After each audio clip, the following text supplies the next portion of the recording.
Dolly Parton, the most powerful woman in Nashville, once uttered a statement filled with quiet humility. "There's really only three real female singers in the world: Streisand, Ronstadt, and Connie Smith. The rest of us are just pretending." And still, Connie Smith, the very woman held up in that praise, was also the one who sat in the shadows the longest and whispered that she wished her voice had never existed.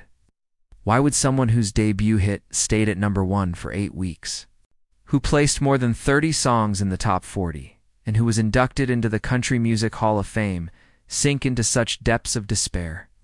It all began with a cold childhood marked by relentless beatings, with nights spent clutching her siblings and crying through divorces caused by the crushing weight of fame, and with severe bouts of depression where the smile on stage was nothing more than a fragile shell concealing a soul falling apart. All of it quietly gnawed away at the woman everyone believed to be unbreakable. The story of Connie Smith is a journey soaked in tears but filled with stubborn hope, reminder that the quietest hearts are often the strongest. Connie Smith was born on August 14, 1941, in Elkhart, Indiana. In a cramped house where laughter was rare and arguments were constant, her family eventually grew to as many as 14 children, but the sound that echoed most often through the house was not children playing. It was the sharp smell of alcohol and the unpredictable rage of her father, Hobart Meter. He was a severe alcoholic, and whenever the liquor took hold, violence became the language of the household. For Connie, childhood was not measured in years but in long nights of holding her breath, waiting to see whether her father would be quiet or erupt in fury. Her earliest memories were not toys or school days but the image of her mother, Wilma, being beaten until she lost consciousness. The children sometimes pulled each other into a cold corner of the kitchen, huddling together on the floor, afraid to cry out loud for fear of making the rage worse. Violence was not rare. It was the daily rhythm of life. Connie learned to listen carefully to footsteps, 2 doors opening, 2 heavy breathing in the dark. Fear did not always scream. Sometimes it simply settled into the bones and became part of who you were. When Connie was 7 years old, her mother finally made a desperate decision that likely saved her children's lives. She gathered them and fled from her abusive husband, leaving Indiana for West Virginia, where she herself had grown up. There was no plan and almost no money, only the fragile hope that somewhere else they might live without constant violence. Their new life took shape in a dilapidated shack in a poor mountainous area. The tin roof was full of holes, winters were brutally cold, and food was often scarce. Warmth came from thin blankets and small fires, yet Wilma did everything she could to keep her children from going hungry. From elementary school onward, Connie had to work. She washed dishes, picked potatoes, and took any job she could find to bring home a few extra coins. No one told her childhood should be protected because survival was the only priority. Amid that poverty, Connie developed a very specific and very childlike dream. She wanted to buy an old radio. To her it felt like a small door that might open into another world. When she finally managed to buy one, music entered her life like a quiet miracle. In the evenings, the children gathered around the weak fire while Connie turned the dial. Country music poured from the tiny speaker. Hank Williams sang with aching sadness. Kitty Wells told stories of women's pain. Jean Shepherd sang with resilience and strength. Those voices reached deep into Connie's young heart. On freezing winter nights, when darkness swallowed the shack, Connie sang lullabies to her younger siblings using the melodies she had heard on that radio. There was no stage, no applause, only loneliness and responsibility for children forced to grow up too soon. But in those moments, her voice began to take shape, born from the need to comfort others and to comfort herself. Owie. Later, she would say, she did not remember learning to sing. She only knew she needed to sing in order to survive. At 17, another tragedy struck. While cutting grass with an old lawnmower, the blade slipped and tore across her leg, nearly severing it. In the panic, she fell hard and seriously injured her right arm, leaving it almost paralyzed. Doctors told the young girl she might never use her hand normally again. Connie lay in a hospital bed, tears falling silently, wondering why life could be so cruel to someone who had done nothing wrong. But she had never learned how to surrender. Her childhood had already taught her that giving up was not an option. During months of painful recovery, she sang constantly, almost like a prayer, trying to forget the pain and hold on to the belief that her life still had meaning. When she eventually recovered enough to move again, she taught herself guitar so she could accompany her voice. No teacher guided her. No stage awaited her. There was only quiet determination. At 20, in 1961, Connie married Jerry Smith, steelworker in Beverly, Ohio. She hoped marriage would bring stability and peace. Their son Darren Justin was born in March 1963, and Connie dreamed of a life where she could be a mother and quietly nurture her love for music. But the marriage quickly fractured under pressure, and the couple divorced only a few years later. Still in her early 20s, Connie suddenly found herself a single mother with no stable income. She returned to rural West Virginia and took a job at a refrigerator factory. The work was exhausting. Every morning before dawn, she prepared her son, left him with relatives or neighbors, and went to stand on the production line. The noise of machinery filled her ears for hours, leaving little space for dreams.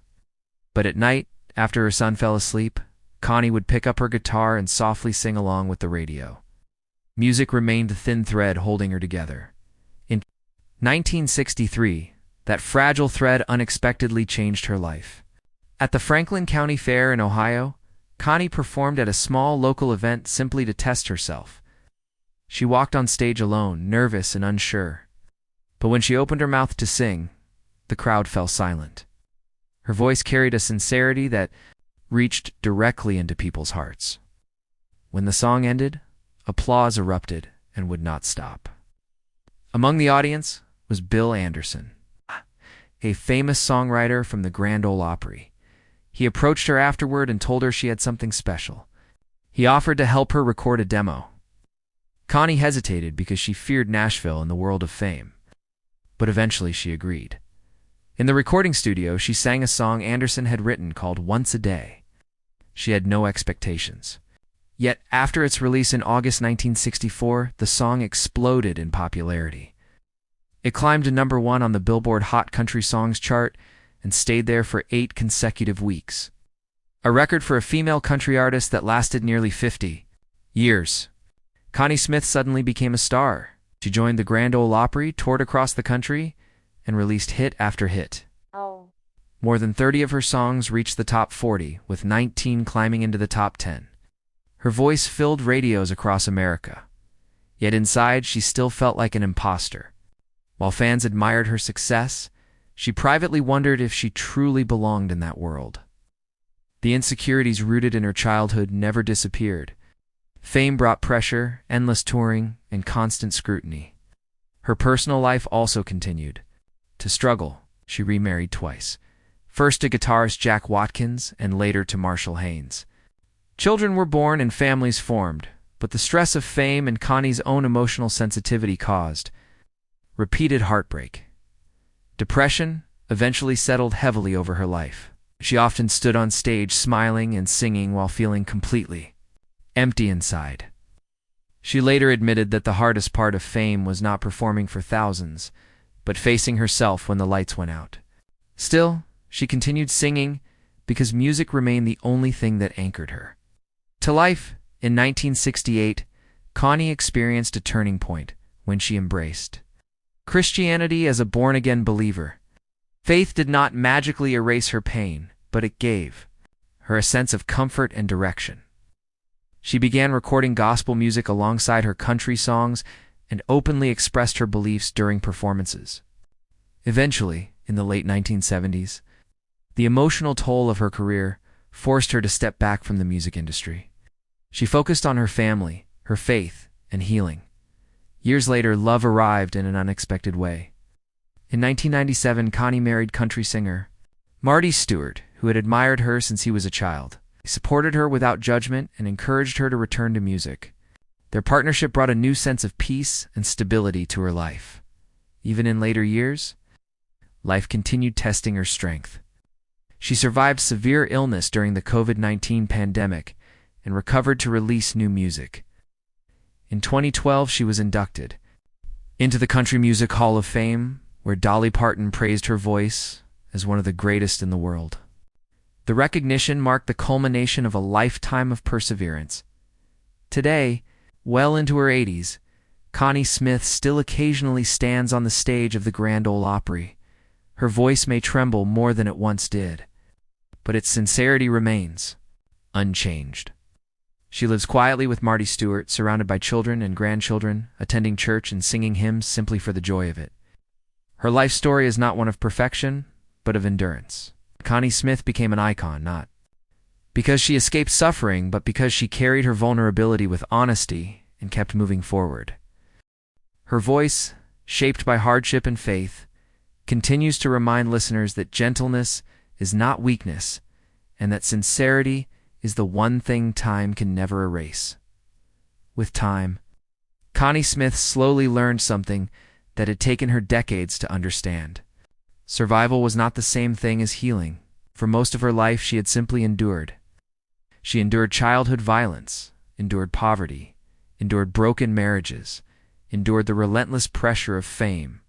But healing required something different. It required facing the past without letting it define the future. Faith, family, and the quiet stability she found with Marty Stewart gradually helped her reach that place. Their marriage became one of the most unexpected love stories in country music. Marty had admired Connie since he was a young boy watching her perform on television. Long before they ever met as adults, he had told his mother that one day he would marry Connie Smith. Years later, that childhood prediction became reality.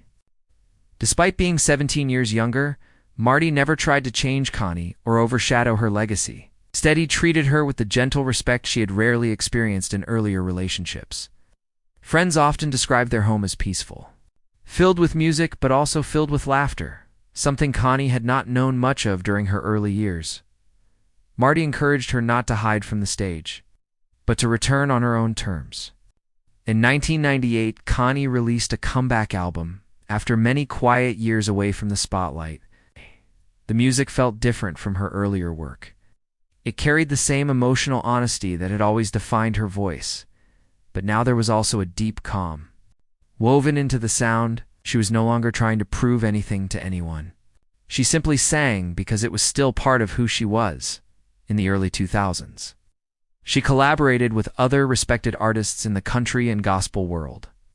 One particularly meaningful project came in 2003 when she joined Sharon White and Barbara Fairchild to record the gospel album, Love Never Fails. The record focused on themes of faith, forgiveness, and endurance. For Connie, it was not just another musical release. It was a reflection of the journey she had traveled through darkness and back toward hope. As the years passed, Connie's role in country music gradually shifted. She was no longer simply a chart-topping singer. She had become something more important, a living bridge between generations. Younger artists began openly acknowledging the influence she had on their music and their storytelling. Singers such as Emmylou Harris and Patty Loveless often pointed to Connie's work as proof that a country song could be powerful without needing flashy production or dramatic theatrics. Her voice carried something older and deeper, the raw, emotional truth of Appalachian life. Many critics later described Connie Smith's songs as a kind of emotional archive of rural America. The stories she sang were not glamorous. They were about ordinary women holding families together, waiting for love that might never return, and finding strength in quiet faith. Those themes resonated with listeners who rarely saw their experiences reflected in mainstream entertainment. Connie never tried to represent a movement, but her sincerity gave voice to millions of women who felt unseen. When she was inducted into the Country Music Hall of Fame in 2012, the moment carried enormous symbolic weight. Decades earlier, she had arrived in Nashville as a nervous young mother who believed she did not belong there.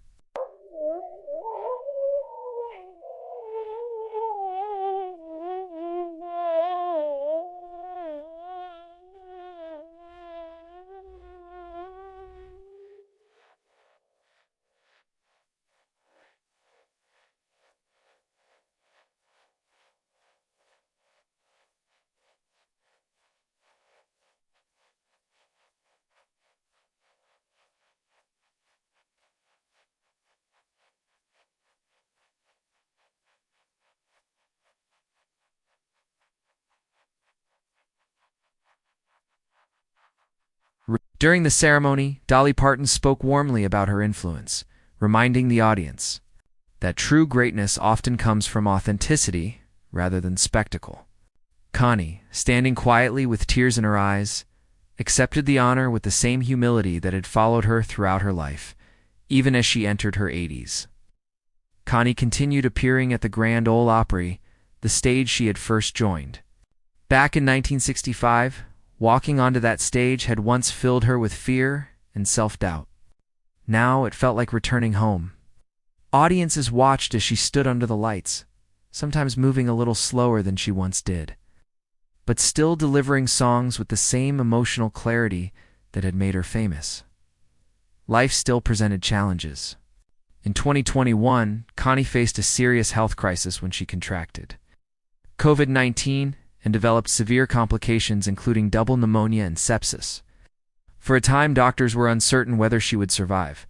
Family members prepared themselves for the worst. But once again, resilience carried her through. After a long recovery, she returned to music and released the album The Cry of the Heart, a project filled with spiritual reflection and emotional depth for Connie. The album represented something more than a musical achievement. It was a testament to endurance. Every note carried the weight of a life that had repeatedly been tested but never completely broken. Now in her mid-80s, Connie Smith lives a quieter life than the whirlwind years of her early fame. She spends much of her time at home with Marty Stewart, surrounded by children, grandchildren, and great-grandchildren. The house is often filled with music, sometimes professional recordings, sometimes just hymns sung around the living room. Church remains an important part of her life, not as a performance, but as a place of peace. In interviews, Connie often reflects on her long journey with a kind of gentle honesty. She does not pretend the pain disappeared. Childhood memories, failed marriages, and years of depression are still part of her story. But she also recognizes that those experiences shaped the voice that connected her to millions of listeners. Without those struggles, the emotion people heard in her music might never have existed. Perhaps the most remarkable part of Connie Smith's legacy is that she never tried to present herself as perfect. In an industry that often rewards image, an illusion, she remained disarmingly real. She sang about heartbreak because she had lived it. She sang about faith because she needed it. She sang about loneliness because she understood it. That honesty allowed her music to age in a way many careers do not. Decades after her biggest hits first played on country radio, listeners still discover her songs and feel the same emotional connection. Her voice, shaped by both suffering and compassion, continues to speak across generations.